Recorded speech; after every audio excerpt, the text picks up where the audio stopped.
Get out, Moocher. Kelly is coming home. Mom tries to kick me out with those words. Are you sure about this? A few days later, the moving company I hired arrives. Is this all the stuff from the house? Yes, thank you so much. Within hours, my childhood home is empty. Why is there nothing left in the house? I'm calling the cops, you thief. Go ahead, but it'll be Mom who ends up embarrassed. My name is Alice, a 32-year-old office worker. Currently, I live with Mom in our family home. I'm not staying here for financial reasons. My dad passed away from illness 2 years ago, and I couldn't leave Mom alone. But I regret moving back in. Mom takes me for granted and shows no gratitude. She even complains to me almost every day. How's Kelly doing? Oh, I miss Kelly. Kelly is my younger sister by 3 years. She's pretty enough to objectively be called beautiful and always receives compliments. Mom dotes on her and pays more attention to her than me. Despite being sisters, I've always been neglected, while Kelly gets special treatment. I vaguely remember being pampered before Kelly was born, but that all changed afterward. Kelly always looks so cute, doesn't she? I bet this outfit would look great on her too. Saying that, Mom would buy clothes for Kelly, but I hardly ever got new clothes myself. I always wore what Kelly grew tired of. You hear about younger siblings inheriting clothes from their older ones, but in my case, it was the other way around. Luckily, Kelly was taller than most kids her age, so our sizes weren't too different. Otherwise, I doubt her clothes would have fit me. But I wanted new clothes too. Yet Mom would say, I don't mind spending on Kelly, but I don't want to waste a cent on you. It was then that I realized that, to Mom, anything related to me was a waste. It was devastating, but thankfully, Dad was always kind to me. Alice, you're such a bright kid. Always acing those tests. I'm so proud of you. Dad would praise me whenever I did well in my studies. I studied even harder to earn more of his praises. It paid off, allowing me to attend prestigious schools for both high school and college. So when Dad passed away, I was heartbroken. He was the only one who ever cared for me. Losing Dad left a void in my heart. Mom, too, was deeply affected by Dad's passing. She seemed malnourished, her eyes swollen from days of crying. To be honest, I never liked Mom much, but she did feed me and make my lunches throughout my school years. So in that sense, I was grateful. Kelly was already married and couldn't come back home, so I decided to move back home to look after Mom. I told my company about the situation, and my boss kindly suggested that I work remotely. If I had worked at the office, I wouldn't have been able to take care of Mom during the day, so the remote work proposal was a godsend. I moved out of my apartment and went back home. Mom was still down in the dumps, so I took over all the household chores while working. It was tough balancing work, cooking, and cleaning, but I felt obligated to give back to the woman who raised me. After all, Dad had asked me to look after Mom. I won't be around much longer. Please take care of Penelope when I'm gone. Dad made this request when he was critically ill. He and Mom had been so close, so Mom was important to him too. Then again, Dad was always a good-natured guy. Maybe he asked because of that. Still, if Dad asked something of me, I couldn't refuse, and for that reason, among others, I couldn't neglect Mom. After moving back home, I fully committed to supporting her. Mom gradually regained her energy, thanks to my dedicated support. Alice, thank you. I'm really grateful you're here. For the first time in my life, Mom thanked me. I couldn't believe Mom was speaking to me like that. It might have been the first time ever. I was so happy and felt it was a good decision to come back home. For the first time, it felt like Mom was actually seeing me. No worries, Mom. I'll always be here to support you. I must have been starved for Mom's love. Even after Mom got better, I stayed and continued to help out with various things. By then, I had gotten used to juggling work and chores. It didn't feel like a burden at all if it meant helping Mom. After a while, Mom started to perk up and even began making some requests. Our furniture and appliances are getting a bit old, don't you think? Maybe it's time for some new ones. You're absolutely right. Let's go get some new stuff. Thank you, dear. I was more than willing to make life better for Mom, so I started upgrading things around the house. Thanks to my hard work in school and landing a job at a top-notch company, I was doing well for myself. I had always given my all at work and even earned some professional certifications, which led to a pretty hefty paycheck. So swapping out old appliances and furniture wasn't a big deal at all. Mom was delighted, especially when she saw the new vacuum cleaner, the state-of-the-art fridge, and the plush, luxurious sofa. It's like I'm in a whole new home.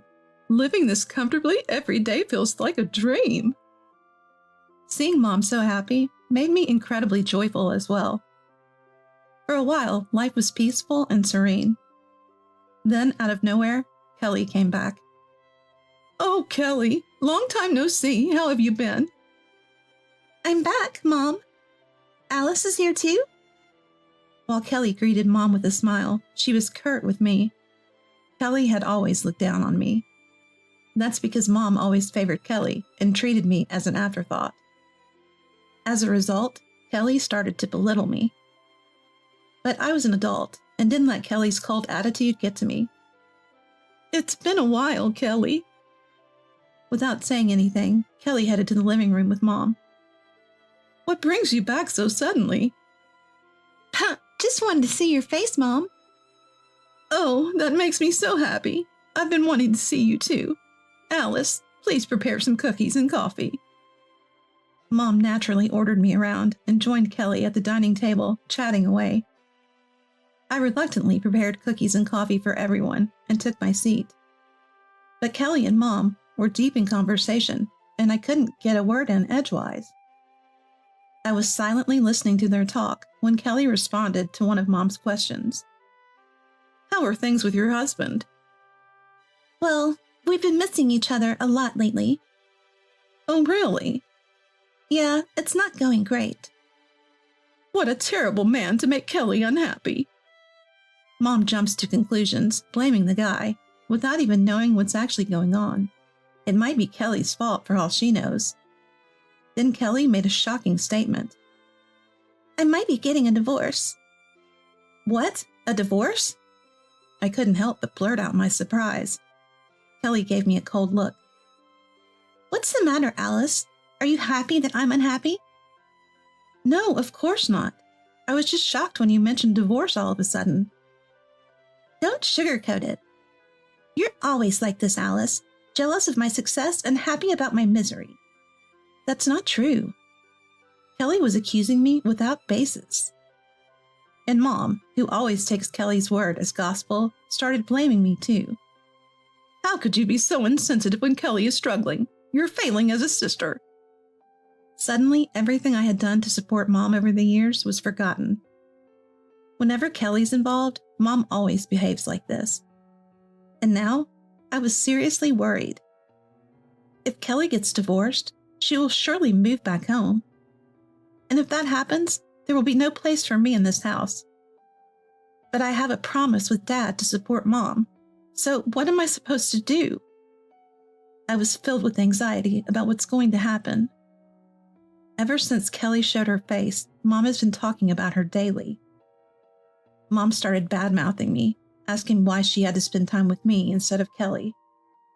You're always at home. It's annoying. Go out and kill some time. I switched to remote work to be around for Mom, and now I'm being treated like a nuisance. My emotional health started to deteriorate, and things were getting tough. And Mom wasn't doing housework herself. She'd gotten used to me doing all the chores in her stead, and now she wasn't lifting a finger. Despite all the support I've provided, why is Mom treating me like this? I was deeply saddened. and a familiar feeling from the past returned. If things continue like this, I'll probably experience what I did as a child. Lately, Mom's been on the phone with Kelly a lot, mostly discussing living together. It's becoming more and more likely that Kelly will move back home as her divorce seems imminent. Yes, you're always welcome. I can't wait for us to live together. Hearing Mom's voice, I started to feel like I was going to be kicked out of the house. But if she kicks me out, she'll be the one who suffers. Does she even realize that? Thinking so, I decided to start looking for apartments for myself. About a week later, just as I expected, Mom approached me with news. Kelly's coming back home, so you, the moocher, need to move out. What? Kelly is getting a divorce and has to leave her house, so she'll be moving back in next week. We won't have room for you here anymore, so you should leave. Mom was really kicking me out. I was shocked at how ungrateful she was. Are you sure about this? When I asked, Mom shrugged and chuckled. Of course I'm sure. I'd rather live with Kelly than have you mooching around the house forever. If that's how she felt, then fine. I said, all right, I'll make arrangements to move out in a few days. I immediately started making preparations. I contacted a moving company, toured a potential apartment, and got everything ready to move. A few days later, the movers arrived. Mom had gone out somewhere with Kelly because she didn't want to be home when the movers came. And that worked for me. I directed the movers to the belongings that needed to be transferred. All these items, correct? Yes, thank you. Everything in the house was stuff I had purchased. Within a few hours, the house was empty. I completed my move to the new apartment. Immediately after, Mom called me. Why is there nothing left in the house? That's because I moved it all to my new place. Then Kelly took over the phone. You thief! I'm calling the police. Go ahead. It will only embarrass Mom. What do you mean? Everything in that house, the furniture, the appliances, I bought it all. Mom wanted new stuff, so I replaced it. And by the way, I've been covering all the living expenses for that house. What? Weren't you paying with Dad's inheritance? What are you talking about? There was hardly any inheritance from Dad to cover living expenses. But Mom said... Mom isn't great with money, and she never understood that I was working from home. She probably thought that the money was coming from Dad's inheritance. So what are we supposed to do? We have no furniture or appliances. Not my problem. Buy new ones. I can't afford that. Then get a job. Did you think you could live off your parents without working? It seemed Kelly thought she could live the good life just by moving back home after her divorce. Unbelievable. Alice, come back and help out with the expenses. No way. I'm done being pushed around by you and Mom. But I won't be able to pay the divorce settlement. What? The divorce settlement? Actually, you see, it turns out Kelly had an affair. Her husband found out, and they were now in chaotic divorce negotiations. However, after seeing me and Mom live comfortably in our family home, she assumed there was money in the house and agreed to pay a settlement. I'll end up drowning in debt if this goes on. I don't care. You brought this on yourself. I have no obligation to help you. Why don't you ask our dear Mom?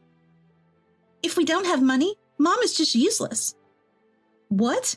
Kelly, how could you say such a thing? Kelly let her emotions get the best of her and blurted that out. I could even hear Mom's angry voice in the background. At this point, I started to feel bad for Mom.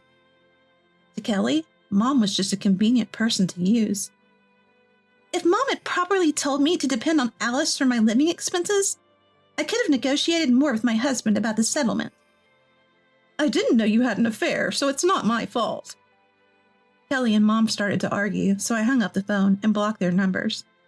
After that, I received texts from both Mom and Kelly, asking for help, but I ignored them all.